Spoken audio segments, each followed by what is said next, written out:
All right. I guess we're ready to start. Welcome everybody to this intercultural communication session, deep dive focus on Israel. My name is Kris Roppelt. I'm very glad to see you here, and I'm excited to start this session for you. Just a few words about myself to begin with. I'm an expert in intercultural communication, as I was introduced earlier. I'm also the CEO and founder of Agency for International Cooperation.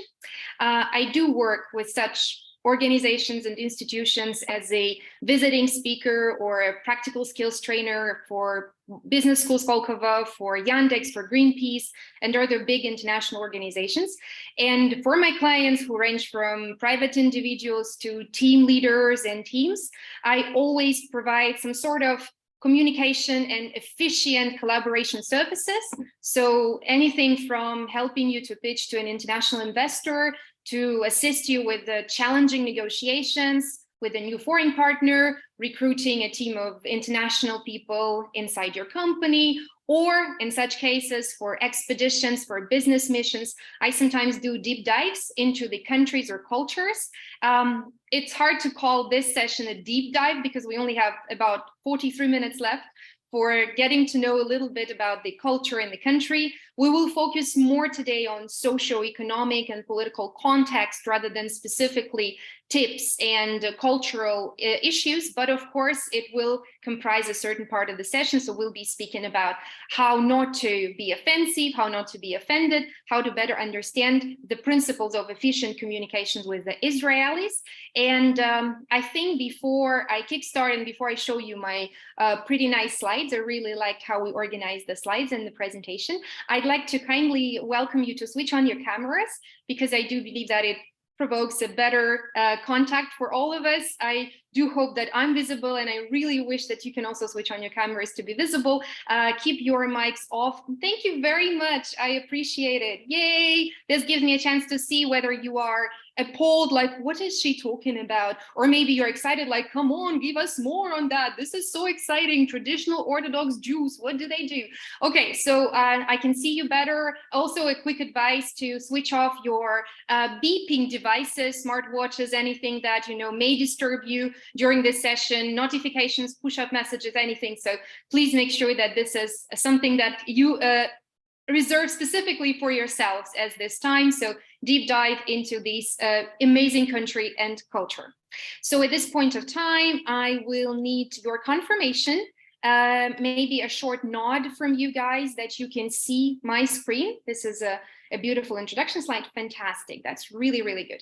Thank you so much. Now we are ready to kickstart. And as it usually happens, before we start some deep dive into a country or culture, I welcome everybody to familiarize themselves with important terms, because especially with such cultures and countries as Israeli culture and Israel, it might be a bit confusing.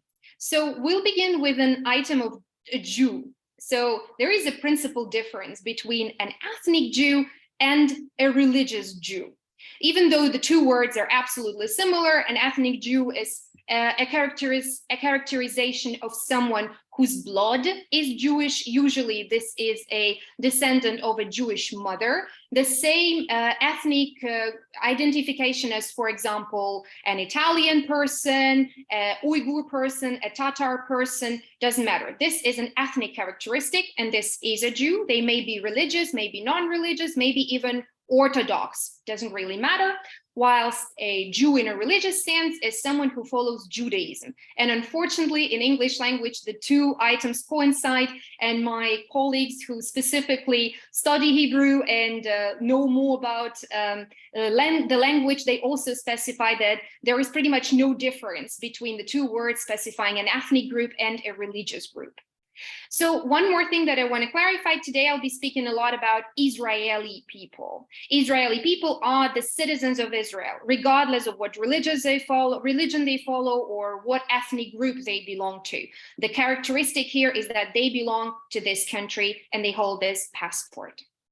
You will also be able to familiarize yourselves with some other terms, because I've prepared pretty a good bunch of slides, which gives you a bigger and deeper understanding, but I'll be swiping through them, first of all, to provoke you to open the slides and later learn more about them. Second, to save time for your questions and more of a cultural deep dive. So as I promised, we'll now go through some socio-economic and political context, because without this context, it's unfortunately pretty much impossible to understand and get the gist of this cultural differences and to get the better understanding of how to really efficiently communicate with the Israelis, what kind of topics may be tabooed and why. And when I start this social, political, and economic context, I welcome you to write down in the chat your little ideas, comments, can be anything that you already know about the socio-economic or political context of Israel. Some facts or even maybe stereotypes, if you wish. It will be good for me to know. Maybe an idea that, women go to an army. Is it true or not? Or the fact that the Jewish people are very capable of managing finances, things like that. So any idea that comes to your mind when you hear Israel or Israeli culture, maybe even, I would say again, some stereotypes, that would be good for me to see in the chat. Later, we'll come back to them. Okay, so don't hesitate, write your ideas. We're moving on with the socio-economic context, and I'm ready to tell you about the basic facts on this country. So, of course, the Middle East, Israel is situated there and surrounded purely by Arab countries. And as you can see, Turkey, by the way, here is not a part of the Middle East. At least this is what most researchers assume about Turkey, and the Turks themselves believe so too. So Israel is a tiny little part of the bigger region called Middle East. And what's interesting is that this year, 2023, Israel is going to celebrate its 75th anniversary as a country. So it's a really new, modern state, which was declared a state in 1948 and admitted into the United Nations in 1949. And earlier in this territory, we'll come back to that later, it used to be called British Palestine. So a pretty much new settlement on this territory, a new country, even though the Jewish settlements have been there for generations and centuries and even thousands of years, people would say that's still a very new country with a capital of Jerusalem with limited recognition. It's one of the few cases in the global history when we have a capital of the country which is limitedly recognized by the whole world, which means that either some countries don't believe that Jerusalem is under the control of Israel, or some of the countries would say that it's partly under the control of Israel. So that's quite unusual and interesting. And also Palestine claims Jerusalem to be its capital as well. So we'll have a lot of dubious situations around that. You will notice it throughout my presentation. And in the ethnographic research that you're going to have on the first day of your arrival to Israel, I'm sure you're going to discuss the similar types of questions. So I am very much excited for you that you'll be able to experience this together with Alexei and his team. Right, when it comes to the government, it's a unitary parliamentary republic. The parliament is called Knesset. Perhaps you have heard about that. The prime minister is the head of the government and the cabinet, while president has a more or less ceremonial duties. So that's why you'll mostly hear of prime minister making decisions rather than the president. So moving on, next, I'd like to say that Israel is one of those countries which is not recognized globally and universally across the world as a state. 28 countries across the world do not recognize Israel as a state, which, as you probably know, is a very important point for the state to be universally seen in the eyes of its neighbors, to have the recognition of the whole world. So this is not the case with Israel. Some countries that do not recognize Israel include Indonesia, Malaysia, the Maldives, Pakistan, Saudi Arabia, Venezuela, so quite huge countries, as you can see. So they are all highlighted in light blue here in the map. However, Israel's foreign policy in the recent days was to overcome this diplomatic isolation, because if you have almost 30 states across the world that don't recognize you, that's quite a challenge, you know. And to achieve recognition and friendly relations with as many nations, especially neighbors, as possible in the Middle Eastern region and ahead, So, for example, I'd like to show you here that very recently in 2022, Israel has celebrated its diplomatic victory by assigning the declarations of and the agreements on the diplomatic relations with Bahrain, United Arab Emirates, Sudan, and Morocco. So it's pushing forward towards getting more and more states to recognize it. I'm going to skip this a little bit here, and we'll proceed with some characteristics of the state itself. So Israel has officially 6 administrative districts. Put them down here with the certain populations and respective areas. Again, you'll be able to have a closer look later, and the map is there for you. However, I'd like you to focus on the 2 main places which are of utmost importance: the urban areas, Jerusalem and Tel Aviv. A lot of people wrongfully assume that Tel Aviv is the capital. However, it's actually not. It's the 2nd largest city, but the largest metropolia and the largest fully recognized city of Israel, while Jerusalem is the largest, and it's holy to Muslims, Christians, and Jews, the representatives of the Abrahamic religion. So basically to over 1/3 of all the people on earth. And I would say one more important factor here is that, of course, it becomes the place for pilgrimage of many people across the world. So Jerusalem is an important holy place for so many people.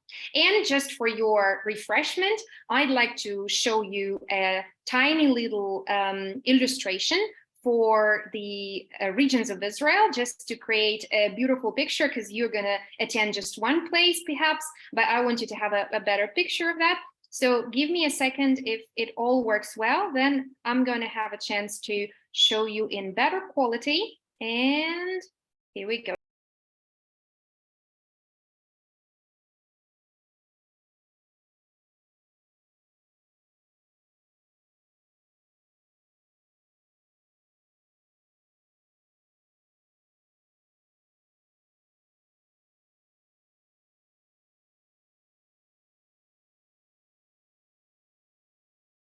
Move on, we've got lots of more other interesting information and pictures as well. So a couple of more things about the districts and the geographical regions rather than administrative districts. I want to say that the ones in blue are under full and uncontested control of Israel, while Golan Heights are here disputed. They're almost under full control of Israel, but not all the countries fully accept the control over this territory, whilst West Bank and Gaza are, unfortunately or fortunately, depending on the point of view, they are the contested territories of the Palestine Authority. And Gaza is basically an exclave in the eastern coast of the Mediterranean Sea. We'll speak about that a little bit more in the further slides, but just so that you see how small, in fact, the country is and how contested the territory is, even considering this small size. Well, let's move on and see what else we have. We have a couple of slides about the political system, the president and the prime minister. I'm not going to go very much in detail. You will be able to read all of this on your own. That's not the most important factor here, but what's most important is that in the current edition of Knesset, you have a bit more conservative/nationalist government than in the previous editions, and it definitely provokes certain tension amongst less religious and less conservative and less let's say, nationalist parts of the population. And in general, the society of Israel has always been very accepting towards open political dialogue, a culture. It could not be called a fully democratic society because it's considered a flawed democracy, but show me the country which is 100% democratic country, you know? So it's working on there, and it's progressing, it's moving. In the Middle East, it's one of the most developed democratic systems. Actually, I would say the most developed democratic system. And it's been always very, very, very open to political debate, heated debate sometimes, especially in the parliament.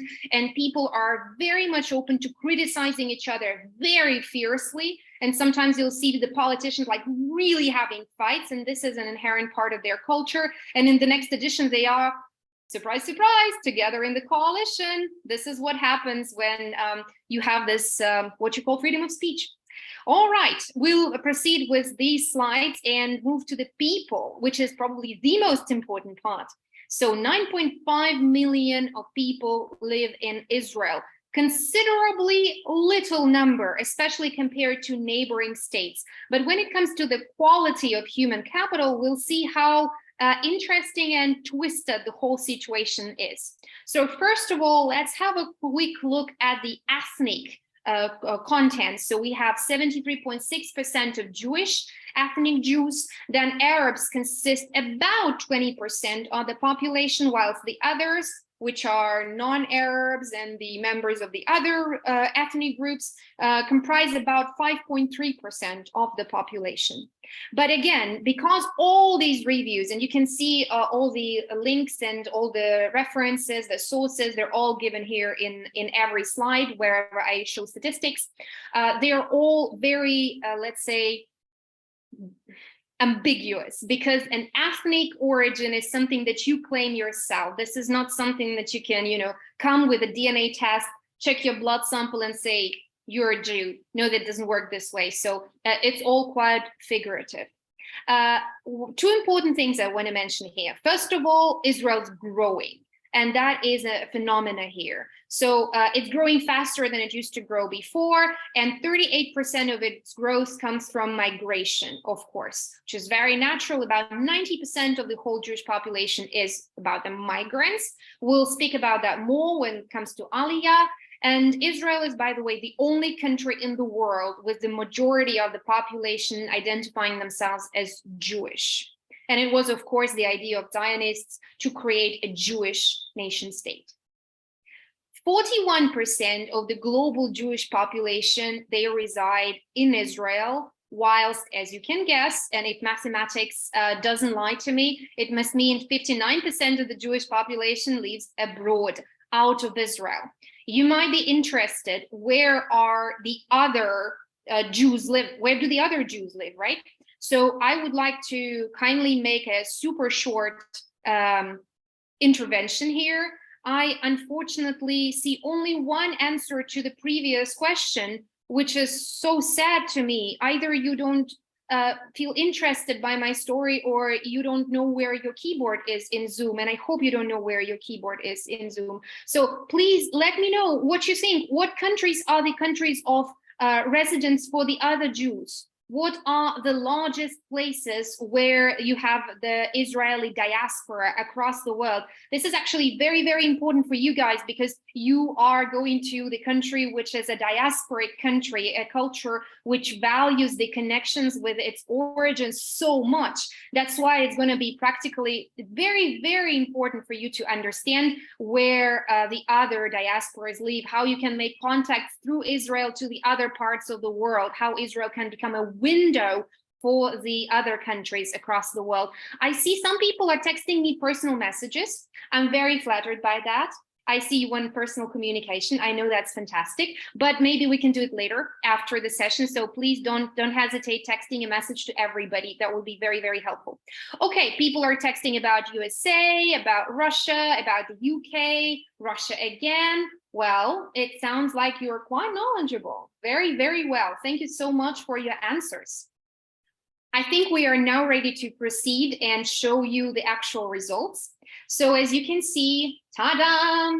USA is country number 1 for the Israeli diaspora across the world, for the Jewish diaspora, pardon me. Here it will be right to say for the Jewish diaspora. About 6 million Jews identify themselves as Jews in the USA. So the second largest Jewish country across the world, as you would say, with Israel having 9.5 million people and USA having 6 million Jews only, France is country number 3 after Israel and USA. Then comes Canada, which also has other quite large diasporas, for instance, the largest Ukrainian diaspora in the world. So Canada is known to be the country of large diasporas. Then comes UK, Argentina, etc., etc. And the data comes from the Jewish Agency for Israel. So world Jewish population, about 15 million people. Isn't that amazing? Right, moving on, I've already mentioned the word aliyah. Perhaps some of you have heard this word. The word aliyah is something that is used when it comes to migration waves of Jews from the diaspora to the state of Israel, to the nation state of Israel. So it could be Aliyah from France of the 1990s, Aliyah from the USSR of the late 1980s, or the new Aliyah of, let's say, the Jews from the USA in the 2000s. So Ola, the people who come from abroad to become the citizens of Israel. And this is going to be a key cultural concept that diaspora will be rolling around. So you might want to memorize, out of all the terms that I'm going to use today, this is something that you might want to memorize. So moving on, I'd like to say that my computer really lets me down today. It doesn't want to work properly. Okay, total population of Israel growing, as you can see, as I already mentioned, whilst the bright blue parts identify Arab population. And as you can see, Jewish population is actually growing faster than the Arab population, which is quite, I would say, surprising, but it goes like counterintuitive. In many countries across the world, Arab population grows faster than the so-called, well, let's say, major nation population or major ethnic population. So let's see another point here about median age. Generally, Jewish society is pretty young, but an Arab society is even younger in Israel. So you can see the average median, not the average, pardon me, but the median age is around 30 years. For the Arabs is actually 21.1, which makes, again, Arab population very, very young. So we have a demographic pyramid here. Males are blue, females are red. How stereotypical. Nevertheless, let's move on and proceed. Fertility rate per woman is something that impresses me so very much. As you can see, average levels of children per woman, a typical statistical factor that is always in the focus of attention for different demographic specialists, for different professionals of social sciences. Here, what we have is, wow, Israel has an amazing rate of 2.9 children per woman. It's the same as the developing Algeria. So as you can see, much, much bigger than the average Organization for Economic Cooperation and Development country, and demonstrating a fantastic result of the birth rate, resulting in, of course, growing population. And of course, it will be very much connected to the Orthodox Jewish culture, which we'll touch upon a little bit later. Okay. Let us move on and see that, as I told you, 1.9 million people are immigrants, and this is pretty important, whilst the foreign-born population accounts for about 26% of the total population. Now, we will move on and see where the new migrants come from in 2022, which can be quite relevant as the new data, as the new phenomena. So large numbers of migrants, of course, came from Russia, no surprise, Ukraine, USA, France, and the others include Romania, Thailand, China, Africa, and South America. So as you can see, 73,000 people became citizens of Israel, new migrants in 2022, and more than half of them were the Russians, which will, of course, impact the culture, which will, of course, impact the languages spoken. Aliyah of 2022 is predominantly Russian-speaking. Now, let's move to an even more interesting and exciting topic, which is all about people and money. Bless you to anyone who was sneezing right now, and let's move on.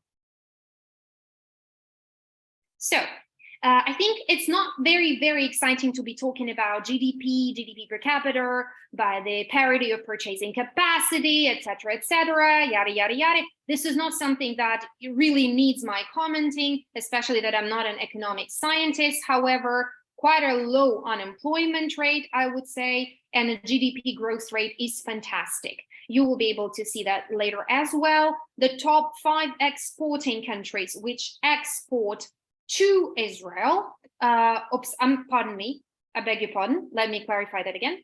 The top 5 countries that are the countries, the top 5 exporting countries to Israel would be the United States, India, China, etc.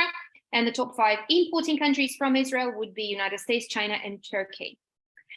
Right. If you're interested in what happens to the actual goods, then the top exports from Israel would be diamonds. That is very exciting and interesting, believe it or not. And the top importing goods would be cars for the loud and noisy streets of Israeli busy cities, far from cycling Scandinavia, for example.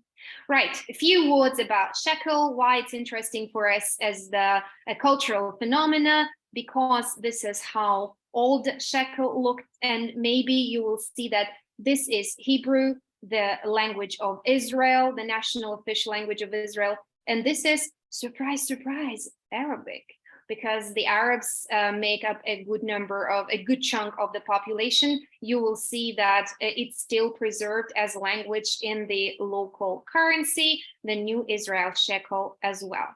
So I'll switch it very quickly, because later you'll be able to see what kind of people are the illustrations for these money, including women, by the way, which speaks a lot about the gender roles in the country. But I'd like to move forward and show to you a few words about Israel-Palestine conflict. I do recognize and I understand that we're going to die here if we start trying to understand what was going on, who's to blame, who was right, who was wrong, who was the first to start, who will never finish this, etc., etc. So that is specifically why I've ventured with my team to create a super short list of slides with the history of the conflict, but this is not what we're going to do today. And you can relax, so we're not going to discuss this deep military history, but what we need to discuss today, because this is something that will be important for you in terms of the local culture and in terms of the understanding of the behavior of the people, is the current state of affairs, what it results in the practical terms. In practical terms, it means that 2 out of 5 Israel's borders are contested, which means that the country only has 2 stable borders, and that's it. What is more, there is a quite high death toll, still never ending. And for example, the Palestinians lost about 5.5 thousand people during the 12 years from 2008 to 2020, and Israel lost about 250 people. So people keep dying, being injured. And for example, you might notice that in many Israeli apartments, you will have one room closed under the iron door or a metallic door, and the room would either have no windows or the windows will be shielded with the metallic covers, again, because those are considered to be bombshells. Because still never-ending, Israel experiences missile attacks. Most of them are defeated successfully, but the human cost is still there, mostly because of the military actions happening in the contested territories, sometimes because of terroristic attacks or some other unfortunate accidents. And I'd like to just say a few words about Gaza blockade. And currently 2.5 million people are basically locked under this territory. I'm trying to use the most neutral terms possible to stay impartial to this conflict, but it's very, very hard to pick the right words. So I urge you to be very careful and perhaps not to even touch upon these topics unless they are deadly necessary. Still, this is quite an important issue of the Palestinian people having a chance or permission to move across their territories and to travel to Israel. So moving on, I would not again cover the basic things of the conflict and the barricades, but a couple of things: that there are still checkpoints on the borders, and if you want to travel across the country to the territories, be aware of those. And unfortunately, there is such a term as the green line, which is a demarcation line.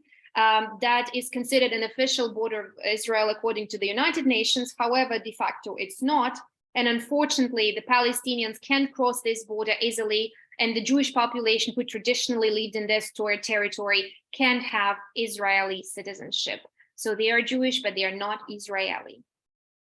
Right, we are moving on. And at this moment, I'd like to start telling you about some other cultural phenomena which can be important, which you can face.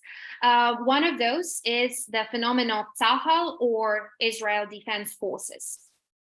Here, I'd like to make a short pause and again say that hereby I'm going to be scripting some of the terms in Hebrew, just to get you the gist of this beautiful language without vowels, only consisting of consonants. I'm sure, again, Alexei and his team will give you a better and a deeper dive into those language characteristics, some certain bits and pieces of the ethnographic research. You'll be able to explore it all yourself once you arrive. But now I'd like to share with you a couple of things that might be important to understand and know. This term, or again, Israel Defense Force, is very unique among the militaries of the world because it conscribes women to its regular forces, which is quite unusual and very interesting. It has a very strong influence in Israeli society for economics, for the economy, for the policy, I beg your pardon. And please beware that this is one of those very serious topics you shouldn't be joking about. So make sure it stays out of your humor. So it applies to Israelis of three groups. Jews, Druze, which is another ethno-religious group. I'm not going to talk about that in detail. And the Circassians as well. But the Muslims and Christian Arabs that are citizens of Israel only enlist voluntarily, so they don't need to go through this service. And the service lasts from 2 to 2.8 years for males, from females and males respectively. Couple of words about how Israel ranks globally. Perhaps the two most important figures is that it's very proud to be in top 10 in terms of happiness ranking. So one of the places to be really happy and live in. And it's very proud to be in the top 30 countries for the quality of life and democracy index. And as well as you can see, it's really targeting and battling corruption very well. So it shows significant progress in terms of avoiding corruption. So now we are moving towards language and ethnic and cultural characteristics more closely. I'd like to, of course, once again remind you that there is no language called Israeli language. Yiddish is not the official language of Israel. The official language is called Hebrew. And if you are interested, then the native speakers for the languages are distributed in the following way. So the native speakers means that this was their first language, that they were born with in the family, spoke to them in this language. It doesn't mean that only 50% of the population speaks Hebrew, definitely much more. They do speak Hebrew. However, it could be their second language, or they could be bilingual. As you can see, Russian is also quite prominent for quite a big group of population, whilst 2% only speak English as their native. However, the number of English speakers is growing year after year, even though still not everyone speaks English, but it's getting easier and easier to deal with English only.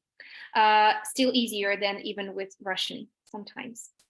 As you can see, some of the official representations, some of the official bodies use 4 different languages to identify themselves. Those are the 4 very popular spread languages: Hebrew, Arabic, English, and Russian. Not all of them do so. They are officially entitled to do so only in Hebrew, but some try to be more customer friendly or citizen friendly. So that's why they're trying to use these language characteristics. And now we've reached the cultural point, which is of utmost importance, of course. While I'm doing deep dives for some other countries, and I do quite a lot with which I work, very much often I focus on some civil points, some business culture items, some items that consist of the essence of the business negotiation strategies and plans. Whilst I'm talking about Israel, it's very, very difficult to ignore the topic of Judaism, which is the fundamental cornerstone of the country. And that's why specifically very, very difficult to separate between the ethnic Jews and religious Jews. Even if you are sometimes not ethnic Jew, you can be converted to Judaism. That is very possible. You might not be an ethnic Jew, but still follow Jewish traditions and, for example, even religious holidays. And at the same time, you can see that the whole world is very, very aware of some Jewish religious celebrations, such as Hanukkah or Yom Purim, etc., etc. So let's have a quick look at that And I do hope that this time the video should work. So let's keep fingers crossed, or let's keep fingers David starred. I don't know, whatever you wanna call it today. But just before we hope to switch on the video, three most important points about this Abrahamic religion, which is considered to be the oldest Abrahamic religion in the world, going back to the 6th century before Christ. So, holy text of Judaism, of the so-called Hebrew Bible, is Tanakh, also known as the Old Testament, known to many of the Christians. The first 5 books are called Torah, about Jewish people and their traditions, and Talmud is a very specific religious book, and it's not so sacred for all branches of Judaism. So we very often hear about Talmud, but de facto it's not the cornerstone book. So let's have a quick look at the video about the few Jewish things that you might have in a Jewish home, regardless whether you live in Israel, in the USA, in Canada. Let's hope it works. Jewish things we have in our home: a mezuzah, Shabbat candles, a charity box, Jewish paintings, a kosher kitchen, Jewish books. All right, so speaking about Jewish religious traditions, which again coincide with secular traditions and coincide with something that we now see as Israeli traditions, not only religious traditions. You could have heard of kosher food, which is a specific style of management and organization of food cooking and food consumption, which has quite strict rules on how food should be prepared and how it should and should not be combined.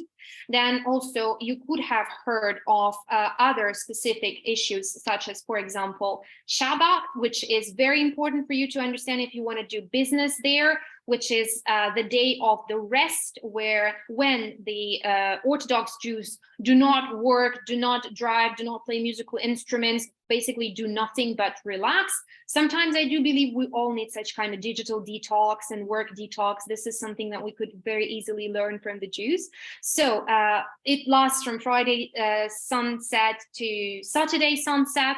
And it's a heated dispute reason for many Jews, because some of them do believe that, let's say, some of the Jews do believe that it could be much better if public transport, for example, functioned on Shabbat, but it mostly doesn't.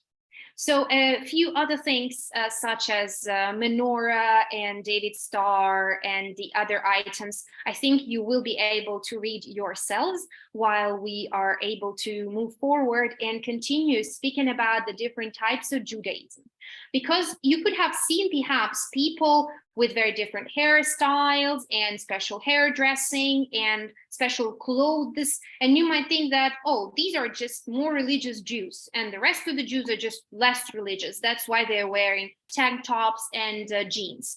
But in fact, there are many different types of people who follow Judaism, of the Jews, and that's why we need to explore Israel's religious landscape. So as you can see, 74% of people follow Judaism in the population of Israel. However, it doesn't mean that they all follow the same norms. Judaism has very many branches, from the most orthodox so-called conservative Jews to the most liberal, which are so-called secular Jews. I'm not going to shoehorn a lot of information into your heads right now because I've already done a lot, but I do want to show you just several glimpses and several pictures of the types of religious Jews. Again, not all of them, it's just practically impossible, there are too many, but I do want to share with you that there are the most conservative one called Haredim, which have a pretty particular lifestyle and prefer not to have interfaith marriages, and they comprise about 13% of Israeli population, according to the most recent statistics. And it is believed that very soon, by the end of the decade, they will probably make up 16% of the whole population of Israel, the most religious group among the Jews.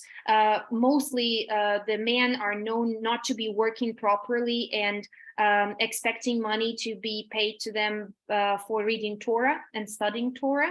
In these families, mostly women work if they do. And of course, they have the highest birth rate of all the Jews. So this is how they could look. Apart from that, Datim people, or Dati, if you wish, a less religious group, they do also take more often part in the army. They do value career more, travel a little bit more. Again, even a less religious group would be called Masoretan group, and they would comprise a bigger chunk of the population. So the most diverse type of Jews in terms of how they identify their religion, much less strict, and are totally okay to do interfaith marriages. Maybe not totally okay, but much more okay. And the most secular group is called Hilanim, which is about 40% of the population, which are mostly secular. And I would say that they do follow most of the typical traditional holidays. They do, of course, celebrate Israeli New Year, and they do respect the traditions. However, they are not the ones who support, for example, the closure of public stores or public transportation for Shabbat, and they are much less interested in following those traditional religious norms. And they say they consider themselves Israeli first rather than Jewish. Jewish is their second identification. This is what's interesting for them. All right. Amongst the disagreements that lie across the Israeli people, I would say that this is a number of issues. For example, on the shutting of the public transport, on the expelling of Arab people from the land of Israel, and also in terms of what laws should be for the state to follow, either religious laws or secular laws. So this is among the top priorities. So I do want to say that there is a variety of Jews apart from the Jews that I've already mentioned, including, for example, the Samaritans, a separate ethno-religious group, the Beta Israel from Ethiopia, which are Black Jewish people, in fact. And I was going to show you a video again, but I don't think we will have time for that. So I'll just probably skip it. And I hope you will be able to check out the links and the presentation and see what stereotypes should be avoided about the Black Jews in general. So we'll move on and progress to the business etiquette and a few words about this. All right, so we are progressing and moving on to perhaps the most interesting part for some of you, because all this social mumbo jumbo, statistics, religion, who cares? Let's speak about some practical issues. Let's get down to earth. Let's get down to what can really help me look nice, feel nice, and speak nice and efficiently to the Israeli people. So business etiquette is what we are here all about. Right. This is a beautiful quote, which I'd like to share with you from a nice consultant. Her name is Asnat Lauman. She's an Israeli consultant who helps foreigners adapt better to Israeli business conditions. And she has come up with an abbreviation, which I really enjoy. So she says that Israeli consists of informal, straightforward, ambitious, risk-taking, entrepreneurial, loud, and improvisational. I did make a twist with the two letters, but pardon me, I guess you're getting it right. So these are the characteristics that she believes Israeli all possess. And I'll tell you a few words about this flower a little bit later. So let's proceed and see how it reflects to practice and how we can learn from some small tips and statistical references to make sure that we are better equipped for the communication. Perhaps some of you have earlier seen such kind of graphs. If you ever have seen such kind of graphs, give me a nod or a thumbs up or a smile, or maybe you will be looked shocked and like, what the hell is that? Those strange colored columns. Oh, Yulia, you have seen it. Daria, Tatiana, Jabbar, Vitaly, Olga, great. I'm speaking to a very well-prepared audience. Great. Probably means that I can give you a little bit more detailed information on that to help you and interpret some of these information. So as you can see, the blue color here identifies Israel. Just as a reference, I picked several countries, including Russia, Turkey, and the United States. And just for your information, I wouldn't go into detail of every single column here, but I would want to concentrate on the ones which show quite a dramatic difference to see how and why these countries can be of a different culture. So first and foremost, the term called power distance. It means that in this statistical research, the least powerful people in the companies, structures, organizations were asked about how easily they accept the authority over them and how they don't want to argue about the authority of the ones who are on the top. And as you can see, Israel has a record low number, which means that it's a very egalitarian culture, which means that those at the bottom don't expect to be treated like, they just don't expect to be treated badly. So they want some respect, they want some recognition, they want egalitarian approach, they want to have an easy access to the top level, be able to write a message to a CEO, be able to talk to the leadership, be able to contest if something goes wrong, prove that they had the chance to get this bonus at work, had the chance to make this contract right. And if something goes wrong, they're eager to go and dispute and argue and fight, etc., etc. Whilst, as you can see, for example, in Israel, totally different. It's very totally different from Russia, right? So 93 is the index which shows how acceptive the Russians are towards the certain distribution of authority. Moving on, another point that I'd like to highlight here is long-term orientation. This is a very tricky scale, which can be hard to understand from the quick glance, but I'm sure you're very well prepared and educated audience, so it's going to be easier for you to perceive. Here, what's interesting is that Israel has a pretty low score, 38 out of 100, which means that they're pretty much sticking to their traditions, which means that the connection to their traditional holidays, patterns of work, the way families are organized, the way their daily routine is organized is quite important. This is not the same as, again, for example, quite radically different the Russians, who are, today we believe in God, tomorrow we believe in Tsar, tomorrow, the day after tomorrow, we believe in the Communist Party, and the next day we again believe in Tsar. So, let's just screw it all and start and have a new religion or a new God or a new leadership, regardless. So quite easy to change something for the sake of a long-term orientation. It might not seem so from inside the Russian culture, for example, but in general, if you take a statistical research, the Israeli are more conservative towards sticking to their traditional lifestyles or religious norms or the way how families are organized. Moving on, perhaps you could have seen this kind of scale, but I promise this is the last scale I'm showing you today, so you wouldn't need to be so concentrated evermore. Just a few last slides with these scales, and we'll proceed to some very practical and easy tips on what to wear and what to gift.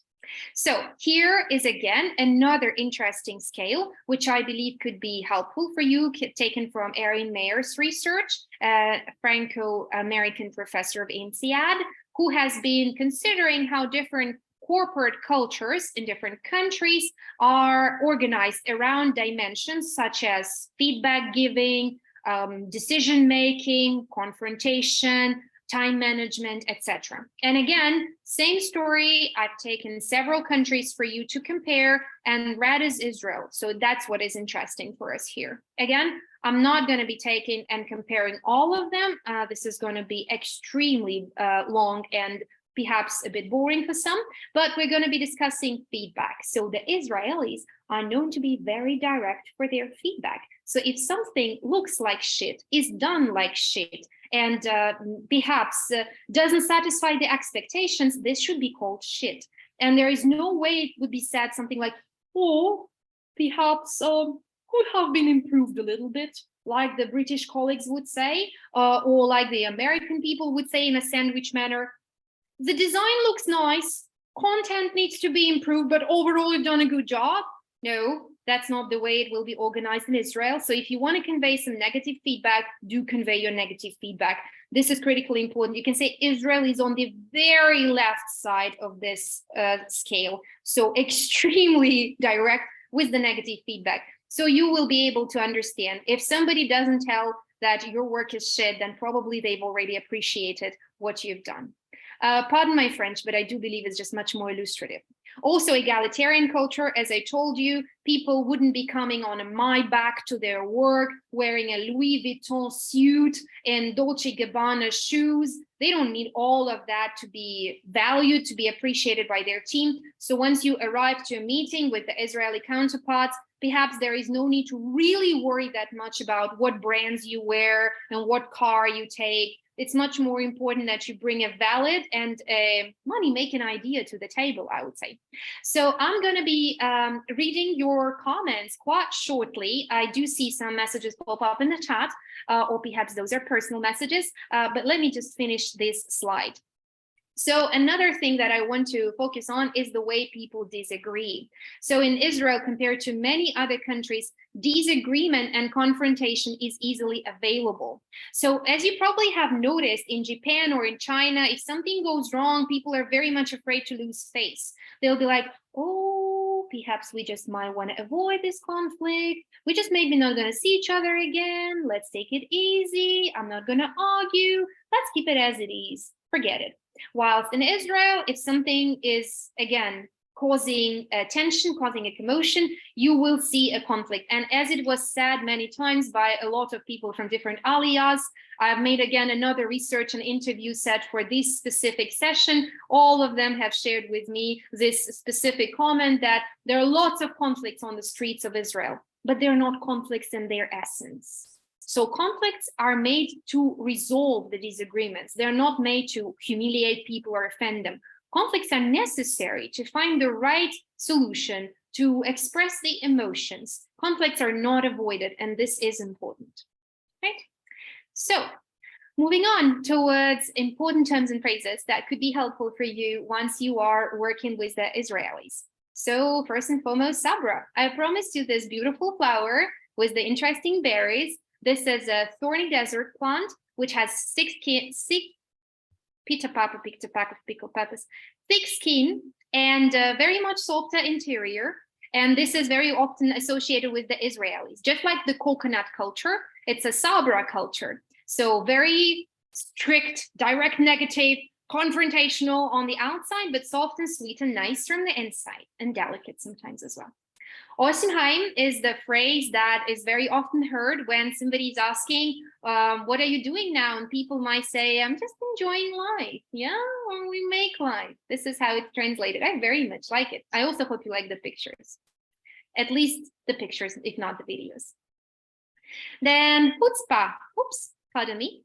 Chutzpah is a very famous term. Give me a nod if you have ever heard this term, if you have been familiarized with that, if you have maybe experienced this term earlier. Yeah, I can see some people already have. I hope you liked it. So this is a popular phrase referring to Israelis' ability to be very strong and assertive and confident and direct, whatever it takes. And that is why actually a lot of Israeli startups are said to be so successful, because the founders have this chutzpah, which means I'm assertive, I'm going to pitch in front of the board of investors, I'm going to ask for $1 billion, and who cares what they think about me, because I know I'm right. I know my solution is going to cost billions in the future. So this is a very assertive manner. And interestingly, later on, if you are not indifferent towards the facts of startup industry, I will be happy to share with you the link on how people in America are actually hiring Orthodox Jews these days for their specific qualities. There has been a whole movement in the Silicon Valley for hiring more Orthodox Jews. Okay, with the other terms, I will not familiarize you right now because it will take us some time, and I want to go into a bit more of the practical phrases, and in about 3 to 5 minutes, I'll finish my session with the questions and answers to go and follow. Few words about small talk, the things that you know happens across the world in many cultures. In Israel, it's not exactly the way you got used to that. So you don't engage in small talk, you actually engage into more of a personal talk. So people very often want to know what really happens to you, how you're really doing. It's not just, how are you doing? I'm good, that's fine, bye. No, actually, people do want to know about what's happening to you, and they also appreciate straight talk. So instead of saying, I would prefer if we strike a contract before I make the first shipment, an Israeli person would probably say, I need a contract before I make the first shipment. Or I would prefer to have a secretary for this session. You wouldn't say so. You say, I want a secretary for this session. So again, this refers for you not to be offended if somebody gives you a very straightforward request. This is a very typical cultural pattern for the Israelis. Another thing that I want to specify about business communications is that you might want to be careful with handshakes, especially with women. If you happen to see a woman, it's better to expect her to give you her hand before you shake it, because there could be Muslim women, there could be Orthodox Jewish women. So be careful with not breaking the borders. But handshakes are very, very typical for the Israelis, especially. They're very touchy in terms of their physical contacts. It's very, very typical that the Israelis would sometimes touch you even further than that. They may touch your elbow, touch your shoulder, do a little tap on the back. So that's very, very normal. In general, business rolls around less formal addressing. If you decide to first call Mr. Herzl, that's perfectly okay, but perhaps most likely they will later provide you with their first name to be addressed. So don't get too formal, as it is an egalitarian culture. As I told you, very quickly you will reserve to first names. In the same fashion, introduce yourselves by your first name. I think that's going to be very, very helpful. As well as the verbal greetings that could be shalom or ahlan or salam. Salam alaikum for our Arab people there. Feel free to use those greetings as well, because they are not reserved to religious communities only. If you wish, that will be quite pleasant for the locals. Right, and just a few more tips before we call it a day. I would like to suggest that you see business relations development more than a friendly relations development, because business partners and clients are treated more like friends rather than formal business partners. So you do need to earn trust, and you do need to share your concerns and expectations directly, which is quite challenging for many cultures, but this is how it works in Israel. And do please focus on some specific tasks and agendas rather than, going through some long-term strategic visions for many hours. So management styles do tend to be collaborative, so expect quite a big number of people making a decision in a consensus manner if you want to have something approved. I do have about 30 more slides ahead with a lot of interesting videos, business tips, recommendations on how to avoid taboo topics, on how to follow certain protocol in the communication. But I see that I got very, very engaged with the first part of the presentation. I saw your reactions. That's why I probably will make a pause here, and I will open the floor to questions and answers.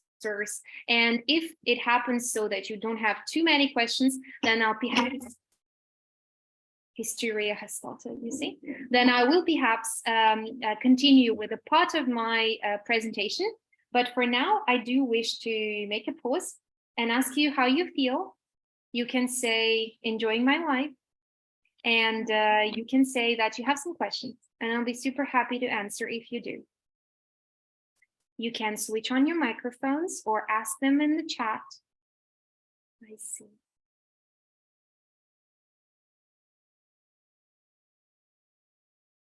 Okay. All right, I see a lot of heart shapes, which perhaps means you enjoy what's happening, which is great. But how about questions?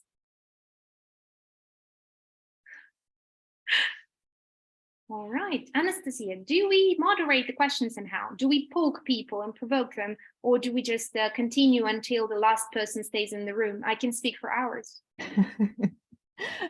Let's no, we don't provoke them. We let them feel free to ask if they want and let them go if they don't want to.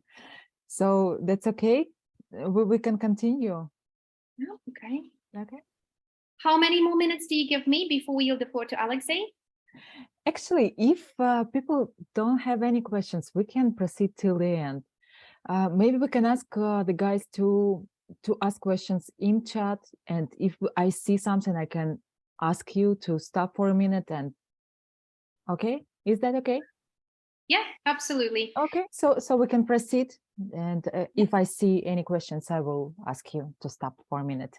Sure, absolutely. That sounds really good. All right, then we proceed with some business tips because I have quite a lot. So let's see. We haven't talked about the business etiquette part, which consists of business cards exchange.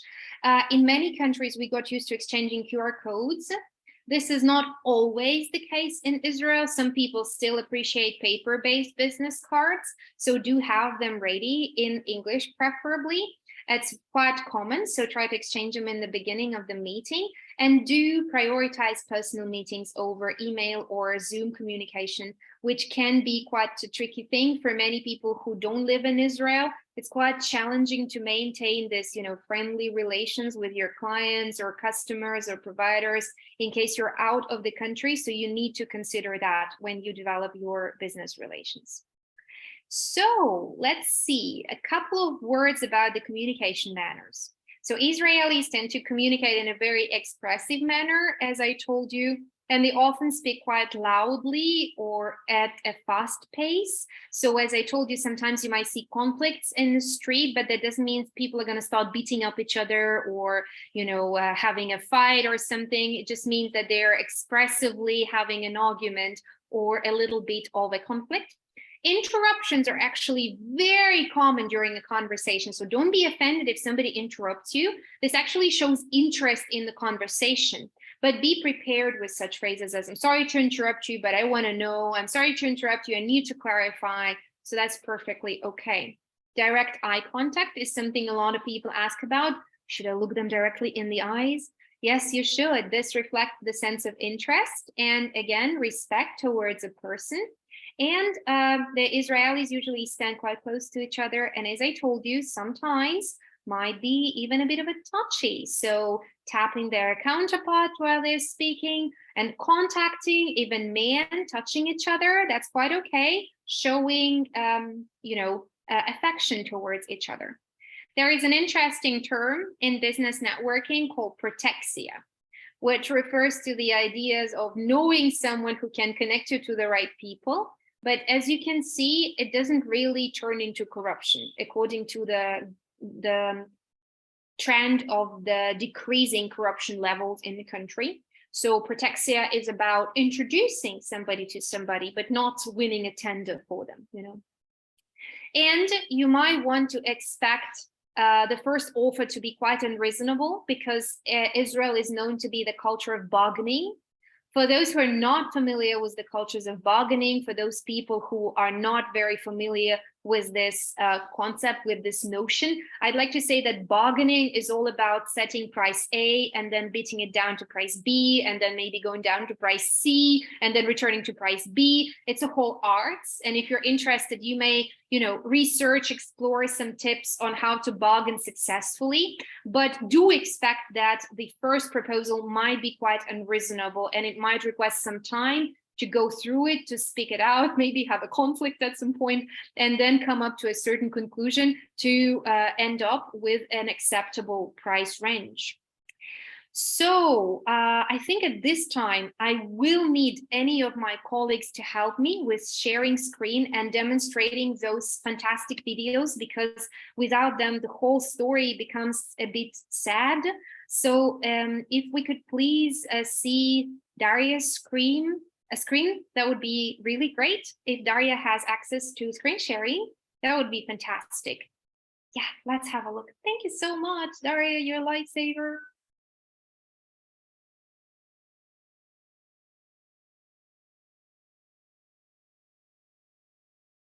Jewish business secret number 19. Synagogue is where the deals happen. In synagogue, you're sitting next to a guy. You could be a pauper, he could be a billionaire, but in the eyes of God, both of you are absolutely equal. You have access to billionaires, and they have access to you, and you guys are meeting each other on equal footing, and that's how business happens at the synagogue. Fantastic. Just want to make a kind reminder before we move on to the next slide. We will show it very soon. Could have been a bit messy with the speed of internet, but the guy was just sharing the idea that the synagogue is the place to make deals. And I just want to introduce one personal story here. Because my husband is not here and because he'll probably not be watching this video, I want to share one story of how I was quoted by a Jewish gentleman in Europe. He was an American Jew. And well, he had some interest in me and I was interested in him, and we just had some fun and went out for a walk. I remember that happened in one European country. And at some point in time, he asked me about my religion. And I tell him, well, I'm not religious. I don't go to any temple of faith. I don't go to church. I don't go to a synagogue. I don't go to mosque. And he was badly surprised. And he was like, hold on, you don't go to any church? I'm like, no, not at all. He's like, so how do you travel? And I'm like, how is that connected to traveling, I wonder? And then he explained to me that when he travels, he never books booking.com or Airbnb or anything. He just happens to come into synagogue the very first day when he enters a new city. He gets into a community, knows the people, stays with them, travels with them, learns the local landscape and community, learns about the new business connections, and that's how he organizes every trip. Of course, he's one of those Jews who are more religious perhaps than the others and a bit more connected to the religious local community. However, the gentleman was speaking about the power of synagogues for Jewish business, and it's exactly the case. In the eyes of God, you're all similar. You have an opportunity to do a synagogue pitch, not an elevator pitch to see somebody in the elevator and pitch your idea to them, but have a synagogue pitch. So as you can see, it's truly important, the power of close-knit community. And in front of a God, you guys are all equal. Again, the same idea of egalitarianism. Let's take a couple of more videos, shall we? Jewish business secret number 20. Your best negotiation is when your plan B is better than your plan A. If you have multiple opportunities, you could pin those opportunities against each other, which gives you leverage. But if you only have one plan, and that's your plan A, then you're stuck to the mercy of whoever is trying to swallow you whole. When your plan B is better than your plan A, that is your best negotiation tactic. Yay, fantastic. So when you have a plan B, which is better than your plan A, that's the best negotiation technique, again, about having the leverage to negotiate and go bargain a little bit. Let's take a couple of more videos, Daria. Jewish business secret number 22. Money has no religion. People ask me all the time, Beryl, would you take an Arab business partner? Beryl, would you do business with a Muslim? The answer is I would and I do. It used to be in ancient times when people would come to trade in the land of Israel. They would offboard the ships and spend a few days in Jerusalem. They were amazed at how one people would serve one God with one language. And this was a way for people to break bread and to share culture. Business is a great denominator where religion, race, ethnicity plays nothing. Money has no religion. Yeah, that is true. And that is why sometimes when people are asking, Kristina, is it true that I can actually make good business in Israel not being a Jew? Is that okay? Are they going to accept me as a normal business partner? The gentleman with the fantastic Instagram, which I really enjoy, this guy shares a very common idea that money has no religion, which is very true for Israel. So if you have a very wise and sustainable proposal for business making, it's all there.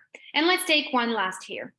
Jewish people dominate certain industries. Let me explain to you how it happens. A Jewish person gets into a business. All of his friends see that he gets into that business. And Jewish people with their community are usually very open and want to support their community by giving each other business. So instead of keeping their cards to themselves and being all secretive about their success, they will usually share that success with other people. They'll hire from their family, they'll give contracts to their neighbors and to the people that go to their synagogue. And when people start getting a taste of that business, they usually go into that business as well. And that's how Jewish people dominate industries.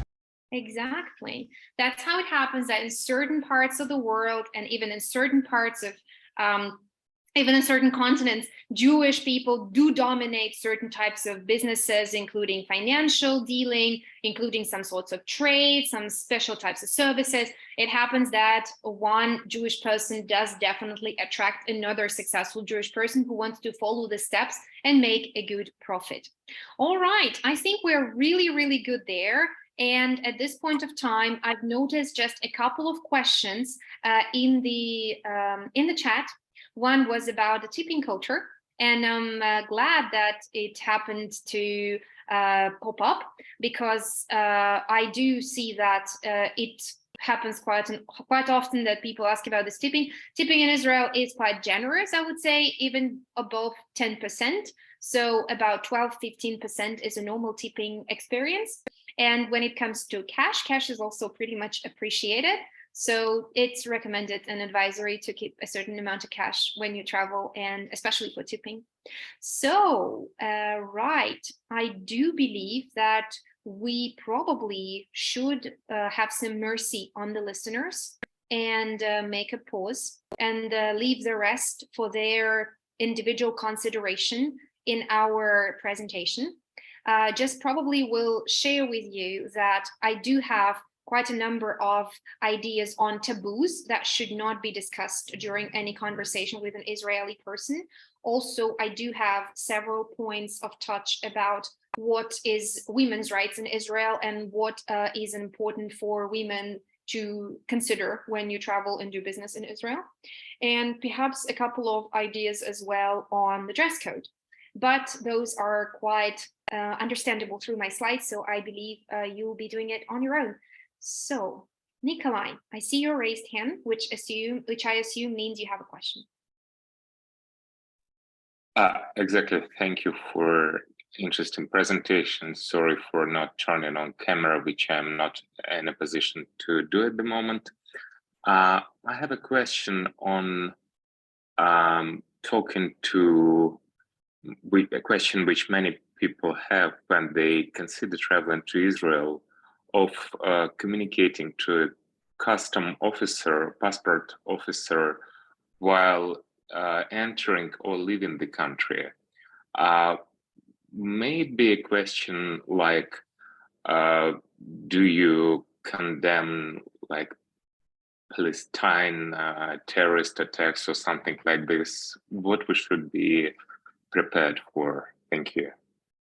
Okay, thank you, Nikolai, for this question. I'll tell you very honestly, neither personally myself nor any of my clients or friends has ever been asked this question before.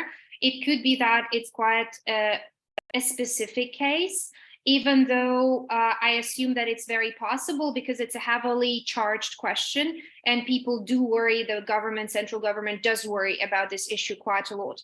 So in this regard, I would either recommend you to follow the official line of the government if it doesn't go against your moral principles and if it doesn't go against your ethics. If you really think so, then well, follow the official line of the government. If it does go against your ethic principles or it does go against your personal position and you don't want to trade your soul to a devil for entering Israel, I would probably suggest that you abstain from answering the question saying, I'm actually a business person and I've never ever read anything about the conflict and the military operations. So I'm so not knowledgeable about this issue, but I do respect and appreciate Israeli government and I know they're doing the best to protect their citizens. So on the one hand, you are paying a compliment towards the government, and on the other hand, you are avoiding answering the question directly.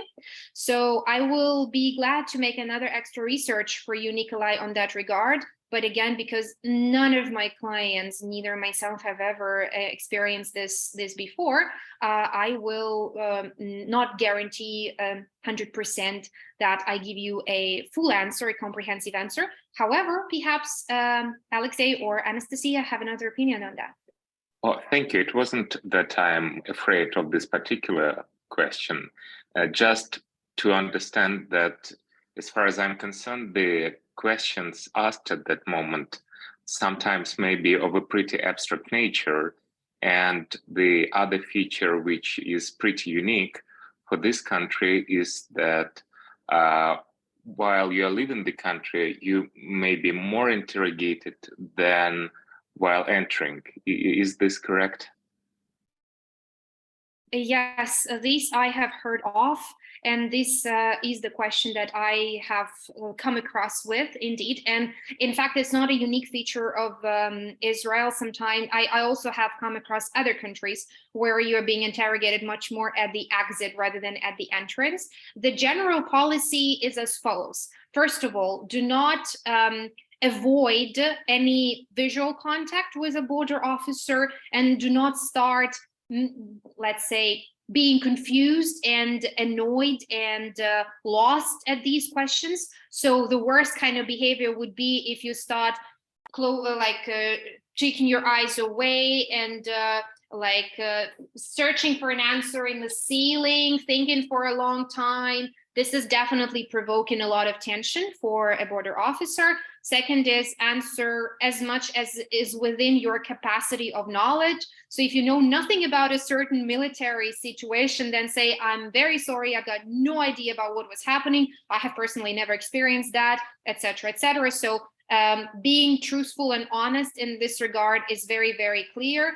And the third point that I will very much recommend is to be fully memorable, let's say, about all the events that happened to you. So I've never left Tel Aviv. I've only traveled there. On day 3, I have been traveling to the center of Tel Aviv. All the rest of the days I stayed in the Radisson Hotel, and this was my itinerary, and these are the people that I talked to. So being fully cautious about the people that you met, the places that you've been to, and generally, if you follow these kind of rules, you should be safe. But again, if Alexei or Anastasia have a different opinion, I'll be glad to hear that. It's not about different opinion. I just wanted to agree with you and said that personally, I haven't really experienced such a thing. Well, 3 months ago and 6 months ago, it was okay. The thing the officials do on borders, we call it profiling. Yeah, so they just asking you and looking for your reactions. So they provoke sometimes, and the most important here is just to stay calm and answer in your usual way. So it's okay. They don't want to harm you at all. Yeah. There is no point for them to push you or pressure you or take you to jail, because it costs a lot to keep a person in jail in a democratic country. So no extra costs they want to bear. Again, as I said, keep an eye contact in a calm environment, be truthful and honest, and remember what you have done, when you have done that, and with what people you've been considering. Yeah?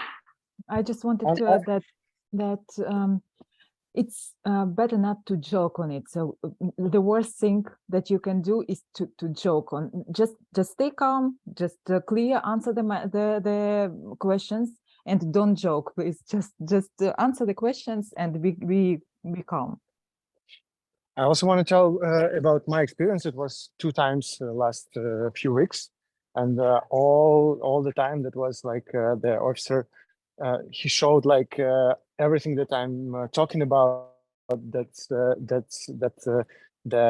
sad news for him. That's the bad news for me. And that's he said every time. He said, "Oh, it's better you not to say me that."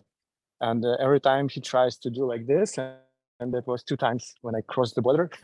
So, but everything was good, and they gave me all the dogs and say bye. Everything is okay. So they are trying to shake you and looking how do you think with it? I see what you're dealing with, Sergey. Understood. I would just say that again, the very fact that the government and the country experiences nonstop military threat and a nonstop situation of war with 2 borders out of 5 being non-contested implies a certain vibe. in the country in terms of the military and in terms of the government officials. And as I told in the very beginning, military topic is not the topic to make jokes of. And the other topics not to make jokes of are in the end of my presentation. Okily dokily. So with this point, I have managed, thanks to my team, I have managed to retrieve the very last video which I wanted to share with you. So we've been talking a little bit about the Orthodox Jews, about the way the religious people are following certain limitations, do not use the internet, do not take certain jobs, do not do anything on Shabbat, and generally live a very calm and conservative and reserved life. And you might think that some Jewish people don't know how to make fun. And this is just one extract that I wanted to share with you from a Jewish celebration. And I do hope that this time it will work, or please do work, because this is the most important video of the whole story.